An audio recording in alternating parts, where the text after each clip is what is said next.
বাপরে এত সুন্দর সঙ্গে এক তো মোক বিয়ে করাই নাকি বিয়ে না করলে হবাই না।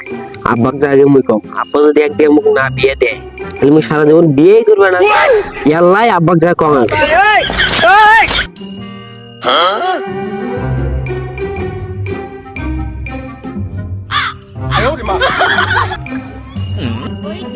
আব্বা আব্বা মুই তোমাকে একটা কথা বলতে দিত।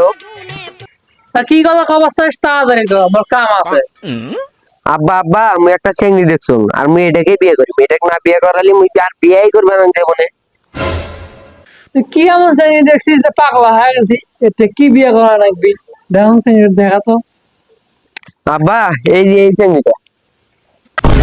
গোলামের পুত, তুই এক বিয়ে করবু? হ্যাঁ আব্বা মুই আগে বিয়ে করি। खत्म bye bye tata good bye.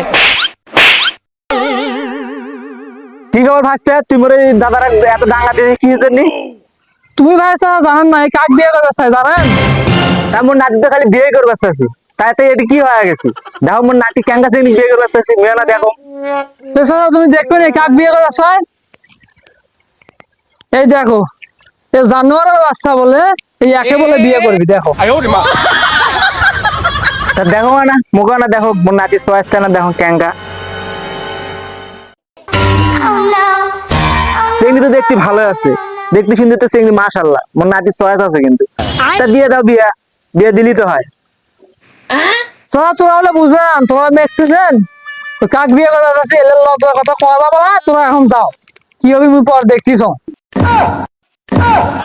তাছাড়া মুই গেল, মোর নাতি যেহেতু বিয়ে করবে চাইতেছি, বিয়েটা দিয়ে দেশ। আরে মোর নাতিটাকে এত মারধর করিস না, মুই গেলু মোর নাতির সাথে বিয়েতে দিয়ে দেশ। চেংড়ি তো দেখতে ভালোই আছে, এর বিয়েটা দিলি সমস্যা কি হয় মুই তো বুঝতে পারি না।